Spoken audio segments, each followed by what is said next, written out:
Kisah ini memainkan salah satu peranan yang jauh lebih besar dalam keselamatan di dunia penerbangan.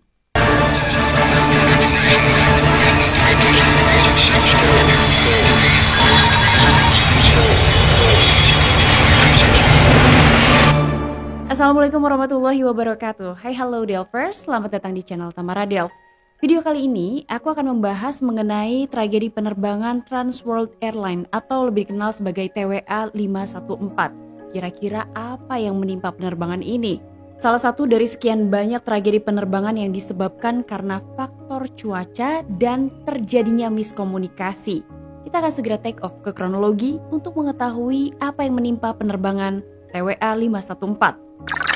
Hari Minggu pagi tanggal 1 Desember 1974, Trans World Airlines atau TWA 514 terjadwal untuk terbang dengan menggunakan sebuah pesawat Boeing 727. Rencananya pesawat ini akan terbang dengan rute Bandara Internasional Indianapolis ke Washington National Airport dan akan singgah di Bandara Internasional Port Columbus di Ohio. Pesawat Boeing 727 itu diterbangkan oleh 3 kru kokpit. Yang pertama adalah Captain Richard Brock, kemudian ada First Officer Leonard Krajcek dan Flight Engineer Thomas Safranek. Penerbangan menuju ke Columbus tanpa masalah dan juga tanpa hambatan. Dan ketika pesawat lepas landas lagi dari Columbus, pesawat itu membawa 85 orang penumpang dan 7 orang kru, sehingga total ada 92 orang di dalam pesawat. Penerbangan dari Columbus menuju ke Washington ini sedikit mengalami delay, tapi tidak ada yang bisa dilakukan oleh pilot untuk mengejar keterlambatan penerbangan itu. Jam 10:36 pagi waktu setempat, pilot ternyata mendapatkan informasi mengenai kondisi cuaca di bandara tujuan. Saat itu petugas menara kontrol di Cleveland menginformasikan bahwa semua pesawat yang akan mendarat di Washington akan dibatalkan atau beberapa di antaranya juga harus menunggu di pola holding karena kondisi cuaca yang buruk. Jadi saat itu angin sangat kencang dan terjadi crosswind. Maka kemudian yang dilakukan oleh Kapten penerbangan 514 itu mereka langsung menghubungi dispatcher dari maskapai dan menginformasikan mengenai kondisi yang terjadi. Karena saat itu pilot membutuhkan lebih banyak informasi untuk proses pendaratan. Nah, setelah berbincang dengan dispatcher dari maskapai, pilot memutuskan untuk mengalihkan pendaratan penerbangan 514 menuju ke Bandara Internasional Washington Dulles. Menurut pilot, kondisi cuaca di sana lebih mendukung dan angin juga lebih tenang. Petugas menara kontrol Cleveland kemudian meminta penerbangan 514 untuk turun ke ketinggian 23.000 kaki. Setelah menginformasikan mengenai turunnya ketinggian pesawat, kemudian petugas menara kontrol dari Cleveland ini memberikan kontrol penerbangan 514 ke Washington. Para pilot di penerbangan 514 itu kemudian berdiskusi mengenai landasan pacu mana yang akan menjadi tempat pendaratan pesawat. Dipilihlah landasan pacu 12. Selain itu mereka juga membicarakan beberapa hal lain di Bandara Washington Dulles. Setelah diskusi selesai, kemudian Captain memberikan kontrol penerbangannya kepada First Officer. Dengan kata lain, First Officer lah yang akan melakukan pendaratan di Bandara Washington Dulles. Para pilot ini kemudian menghubungi ATC di Washington dan mendiskusikan kemungkinan rute yang akan mereka pilih. Kemudian mendiskusikan lagi bagaimana para pilot ini akan melakukan pendaratan atau approach di runway 12. Pada pukul 10:51 siang waktu setempat, petugas menara kontrol di Washington ini menanyakan di mana posisi penerbangan 514. Saat itu mereka melapor bahwa ada di posisi 100 derajat dan pada saat itu juga petugas menara kontrol Washington menginstruksikan agar penerbangan 514 berbelok ke kanan 090 derajat. Hal itu dilakukan oleh petugas menara kontrol agar penerbangan 514 dapat mencegat VOR di daerah tersebut untuk melakukan pendaratan atau proses approach ke runway 12. Dengan mengikuti instruksi dari petugas menara kontrol Washington, maka pesawat itu akan diarahkan approach lurus ke runway 12. Dengan informasi mengenai pendaratan yang diterima oleh kedua pilot, maka para pilot mulai mempersiapkan pesawat itu untuk mendarat. Beberapa hal yang dipersiapkan adalah seperti kondisi di runway, kemudian approach chart, kecepatan dan ketinggian pesawat, serta beberapa hal lainnya. Sementara itu, kecepatan referensi yang disarankan adalah 127 knot.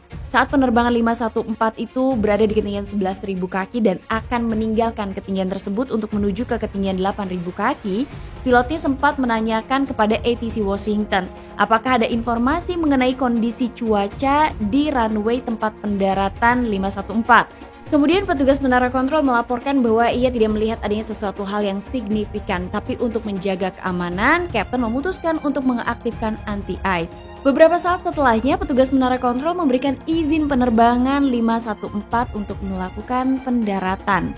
Dan kedua pilot langsung mengatur ketinggian burung besi itu dan bersiap untuk melakukan pendaratan di runway 12 seperti yang sudah didiskusikan sebelumnya. Yang dilakukan kedua pilot adalah tentu saja fokus pada proses pendaratan dan juga mengatur ketinggian pesawat pada saat approach. Namun ternyata ada komentar dari first officer. Ia mengatakan bahwa ia benci melakukan penurunan dengan ketidakpastian karena instrumen ketinggian di pesawat itu menunjukkan adanya lompatan-lompatan ketinggian yang harus dilakukan oleh first officer. Yang dilakukan Kapten saat itu adalah mengatakan kepada first officer-nya agar ia melihat panel instrumen di hadapan first officer, bukan di hadapan Kapten. Sementara itu yang dilakukan oleh Kapten justru ia melihat ke langit-langit awan dan mencoba untuk mencari tahu kapan mereka bisa keluar dari awan. Karena pada saat itu posisi penerbangan ada di dalam awan. Penerbangan 514 mulai turun dari ketinggian 2.800 kaki ke ketinggian 1.800 kaki. Namun ternyata saat itu posisi pesawat justru turun lebih jauh lagi ke dalam awan. Jadi kondisi penerbangan 514 saat itu diselimuti oleh kegelapan dan keadaan menjadi lebih parah lagi di mana pesawat mengalami turbulensi yang cukup keras. Ketika pesawat itu mulai turun, kedua pilot tiba-tiba saja dikagetkan dengan bunyi peringatan yang menyala di ruang kokpit. First officer langsung menambah power dari pesawat, sementara Kapten mengatakan bahwa mereka memiliki tingkat tenggelam yang sangat jauh. Lalu kemudian peringatan ketinggian juga terdengar di ruang kokpit. Saat itu first officer sepertinya mulai kesal dan 17 detik setelah kata-kata terakhir dari first officer, bunyi peringatan ketinggian pesawat kembali terdengar dan hal itu memaksa Kapten untuk mengatakan power on.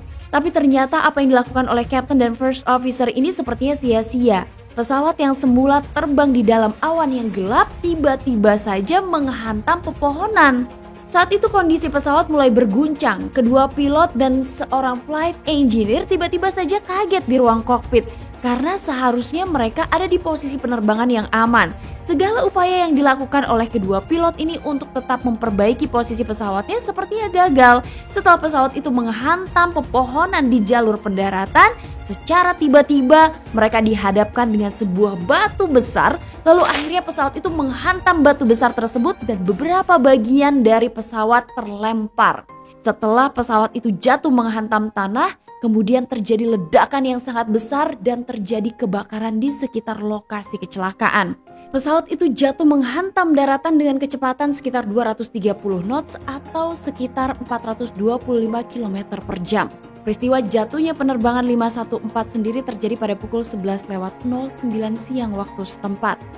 Sementara penerbangan 514 sedang mengalami kecelakaan, petugas menara kontrol di Washington tidak pernah mengetahui apa yang dialami penerbangan 514. Sehingga kemudian petugas menara kontrolnya menghubungi penerbangan 514 untuk menanyakan di mana posisi mereka dan berapa ketinggian pesawat saat itu. Tapi ternyata tidak ada jawaban. Sekali lagi petugas menara kontrol mencoba menghubungi penerbangan 514 tapi tetap tidak ada respon. Setelah itu kemudian akhirnya petugas menara kontrol melaporkan pada otoritas bandara bahwa mereka kehilangan penerbangan 514. Nah, upaya pencarian dan penyelamatan langsung dilakukan di hari yang sama. Dan kemudian mereka baru mengetahui bahwa penerbangan TWA 514 itu jatuh. Evakuasi dilakukan, namun ternyata laporan tim evakuasi menyebutkan bahwa semua orang di dalam penerbangan itu meninggal dunia. Tidak satupun dari mereka yang berhasil mencapai bandara tujuannya. Petugas menara kontrol cukup yakin pesawat itu jatuh karena faktor cuaca di sekitar West Slope Mound. Tapi yang harus dilakukan oleh tim penyelidik adalah mencari tahu kenapa pesawat itu bisa jauh keluar dari jalur penerbangan yang seharusnya. Tapi juga pesawat itu berada di ketinggian yang tidak seharusnya. Karena seperti kita tahu, seharusnya penerbangan itu masih berada di ketinggian 1.800 kaki. Menurut tim penyelidik, kalau saja pesawat itu masih berada di ketinggian 1.800 kaki, maka kecelakaan bisa dihindari. Hal pertama yang menjadi fokus tim investigasi adalah kemungkinan pembacaan altimeter yang salah. Tapi kemudian dari instrumen di ruang kokpit, tim investigasi dapat mengungkap bahwa instrumen ketinggian pesawat di dalam penerbangan itu berjalan atau berfungsi dengan baik. Lalu kemudian tim penyelidik bertanya-tanya, bagaimana pesawat tersebut bisa berakhir terbang ke lereng gunung? Yang lebih membingungkan lagi, pada perekam suara kokpit, para penyelidik dapat mendengar suara radio altimeter ketika menyebutkan ketinggian 500 kaki. Kemudian disebutkan lagi ketinggian 100 kaki. Informasi mengenai ketinggian 500 kaki itu terjadi 7 detik sebelum kecelakaan dan ketinggian 100 kaki terdengar 1 detik sebelum kecelakaan. Kapten sepertinya bertindak secepat mungkin untuk memperbaiki posisi penerbangannya, tapi upayanya sudah terlambat untuk menyelamatkan pesawat. Hal ini kemudian menggiring tim penyelidik untuk menemukan sebuah skenario di mana mereka percaya bahwa Kapten tahu bahwa pesawatnya itu berada di ketinggian yang kurang dari 1.800 kaki. Dengan kata lain, para pilot di penerbangan itu tahu bahwa ketinggian pesawat terus turun. Dan ternyata para pilot ini diketahui memiliki grafik daerah tempat mereka berada. Jadi mereka tahu bahwa wilayah tempat pendaratan itu berada di wilayah pegunungan yang tinggi. Sehingga diperkirakan pilot juga tahu jika mereka turun dari ketinggian 1.800 kaki, maka hal itu akan membahayakan penerbangan 514. Kemudian setelah melakukan beberapa penyelidikan, tim penyelidik ini justru mengungkap adanya kesalahpahaman antara petugas Menara Kontrol Washington dengan pilot penerbangan 514. Pilot di penerbangan 514 ini percaya bahwa pesawat sedang approach menuju ke bandara tujuan dan pesawat ini berada di radar ATC. Karena pilot percaya bahwa pesawat itu berada di radar ATC, sehingga pilot percaya juga akan mampu melakukan penurunan tanpa batas hingga memasuki final approach fix. Karena pilot kemungkinan saat itu juga berpikir kalau ada sesuatu yang salah dalam proses pendaratan pesawat, ATC akan mengkoreksinya. Nah, approach inilah yang kemudian membingungkan pilot penerbangan 514. Nah, ternyata hal seperti ini sempat terjadi 6 minggu sebelum kecelakaan TWA 514. Dan hal ini terjadi pada penerbangan United Airlines, di mana pilotnya menganggap bahwa penerbangannya itu berada di bawah kontrol atau di bawah radar ATC Washington, tapi ternyata tidak. Karena tidak ada di dalam radar ATC Washington, maka pesawat itu juga sama-sama terbang menuju ke arah perbukitan. Nah, selanjutnya tim penyelidik ini melakukan pemeriksaan terhadap petugas ATC dan cara kerja mereka. Ternyata menurut kesaksian petugas ATC Washington, mereka menganggap penerbangan 514 itu tidak berada di radar mereka. Sehingga kemudian pilotnya harus menyadari secara visual rintangan apa saja yang ada di hadapan penerbangan mereka. Jadi ada miskomunikasi di sini, di mana pilotnya menduga bahwa mereka tetap pada jalur aman karena tidak ada instruksi atau saran yang masuk dari ATC, sementara ATC merasa pilotnya justru akan menghindari rintangan-rintangan yang ada sesuai dengan jalur penerbangannya. Maka kemudian karena kesalahpahaman yang terjadi antara pilot dan juga ATC dari Washington ini, kecelakaan tersebut terjadi. Sehingga kemudian menurut tim penyelidik harus ada satu buku prosedur yang digunakan oleh pilot dan juga petugas pengatur lalu lintas udara, sehingga masing-masing akan memahami apa yang diharapkan dari salah satu pihak. Kemudian tim penyelidik juga mengatakan bahwa prosedur-prosedur yang telah dibuat ini harus digunakan dalam pelatihan semua pilot dan petugas ATC. Dan seperti yang kita tahu, tragedi ini pada akhirnya membuat dunia penerbangan lebih baik dan lebih aman. Karena setelah jatuhnya penerbangan 514, sebuah sistem ditemukan dan dunia penerbangan diperbaiki. Tapi tetap saja, jatuhnya penerbangan 514 ini menimbulkan banyak sekali kontroversi. Salah satunya adalah banyak pihak yang percaya bahwa jatuhnya penerbangan 514 itu karena kesalahan pilot. Tapi sebagian pihak lagi banyak yang percaya bahwa jatuhnya penerbangan 514 karena kesalahan petugas pengatur lalu lintas udara.